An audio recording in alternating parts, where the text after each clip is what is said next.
the unknown. Hello, we are back on the road again, which actually translates to hum raste pe hain. But anyways, I'm going to be exploring a place which I've never done before, which is quite surprising because it's not too far from Mumbai. It's not too near either, but I'm going to be exploring it with you guys today. So let's go. I'm a born legend. Put the world on me 'cause I love. I started at around 7 in the morning and crossed Pune before breakfast. The express highway is in great condition, but after Pune, there are a lot of diversions which causes traffic to move slower than expected. I reached Satara around 11 am and once I was out of the city, I had to stop for the view. The location I'm going to is also known as the mini Kashmir of Maharashtra. No, I'm not talking about Chota Kashmir. वो गोरेगांव में है and it's just overrated. You guys really need to get out of Mumbai. Anyways, the weather is beautiful. Let's start driving again.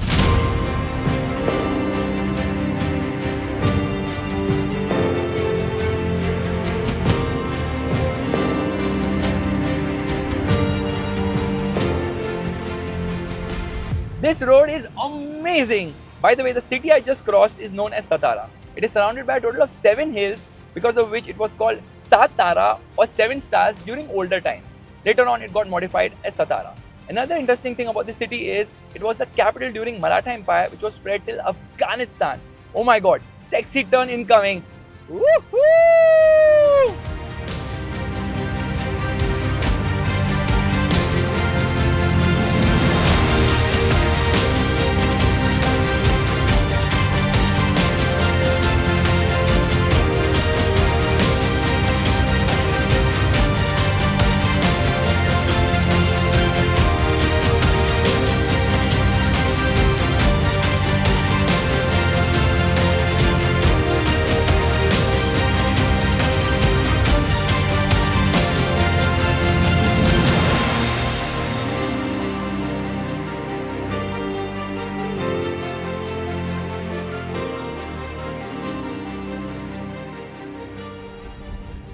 I don't know if you can see me, but I am here. This is the Karst Plateau, which is approximately 25 kilometers ahead of Satara. It is popular for its microflora and fauna, and it's just beautiful. It's also popularly known as the Valley of Flowers of Maharashtra, and this is actually a UNESCO World Heritage Site. But since you can't see much right now because of the fog, I suggest you visit here because it's absolutely beautiful, but it's very chilly and cold. It's quite windy as well. I'll get into the car.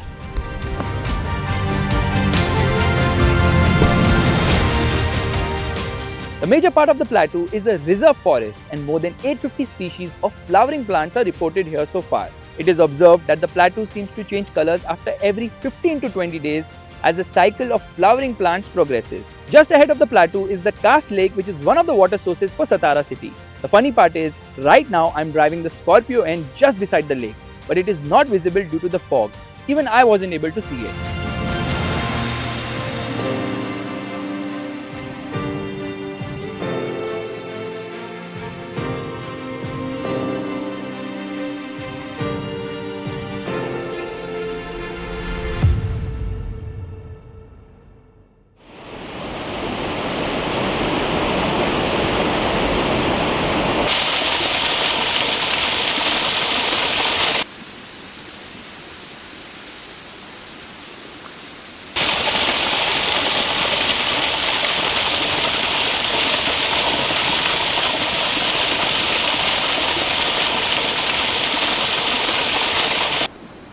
I've been to some amazing places in the world like Norway, Sweden, Finland, Scotland, South Africa. I know I'm flexing, but trust me, I know this is going to cause a bit of a controversy. There's nothing as beautiful as Maharashtra. Just look around. It's so beautiful.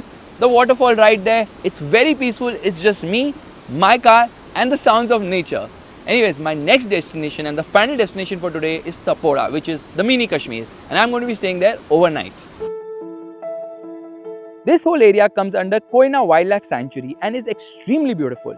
The road is broken, but the constant twists and turns keeps you hooked to the car and makes you want to drive more and more and more.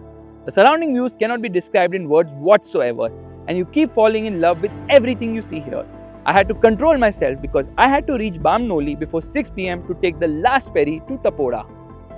I reached around 5:50 p.m. and to my pleasant surprise, I was the only one going to the other side. So I boarded my private yacht and sailed towards Tapora.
Good morning from Tapora. As you can see, it looks absolutely gorgeous here. It is a small town situated on the banks of the Koyna river, which is just 30 kilometers ahead of Mahabaleshwar, which is getting increasingly crowded these days, especially on weekends. Apart from the beautiful views, there are other activities which you can do like boating, water sports and sustainable agro-tourism. Anyways, if you want to explore this place, there are a lot of forts which you can go because the mountains of Tapora have a lot of forts. But the problem is, they're not easy to reach, which actually makes it a trekker's paradise.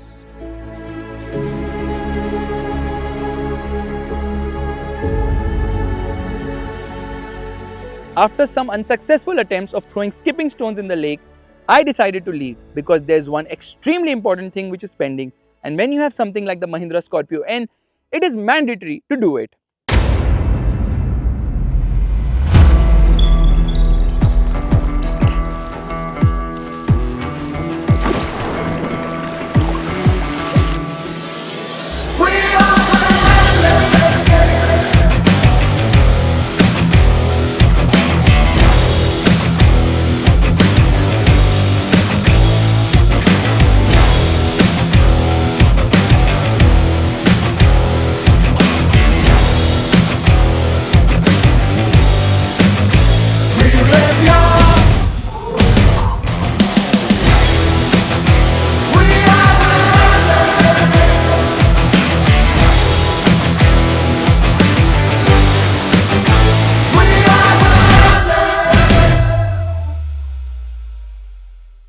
Left foot on the brake, right foot on the accelerator, and off we go! Engine is actually quite punchy and I love driving the Scorpio N, and that's the reason I take it for most of my road trips, because this is a car which excels in all types of conditions.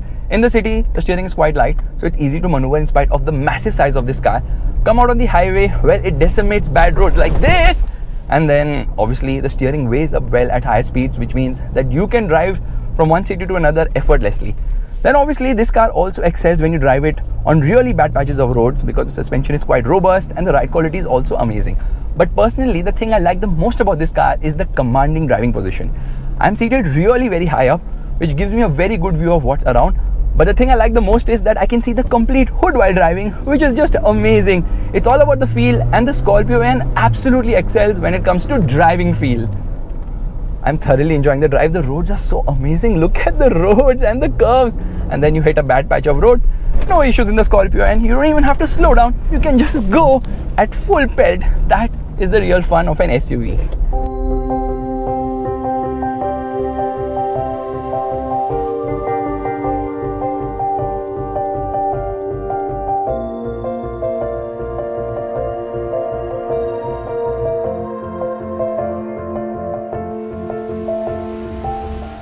The drive keeps getting better and better because wherever you look, it's just so beautiful. This is my second day here, and trust me, 2 days are simply not enough to explore this area because it's just so scenic, peaceful and calm. You won't believe it, not a single soul on this whole road. It's just me, the car, and we are having a gala time. By the way, Mahindra listened to customer feedback and added 3 new features to the Scorpio N. It now gets ventilated front seats, a wireless charging pad and an auto-dimming IRVM. My favorite feature though is the audio system. The 12-speaker Sony system sounds amazing.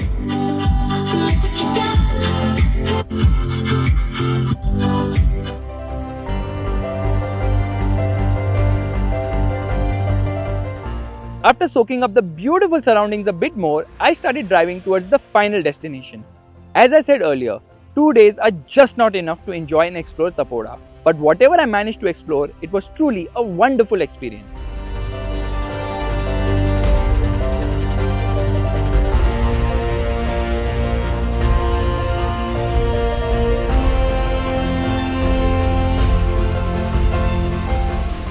I've just reached Mahabaleshwar, and what do you do once you reach Mahabaleshwar? Obviously, you have strawberry and cream.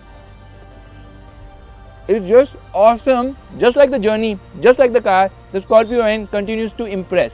And now I have another 4 hours of driving, so I'm going to take your leave. If you like this video, make sure to give it a thumbs up, that's the like button, and also subscribe to the channel. Bye bye. Too good. I love it.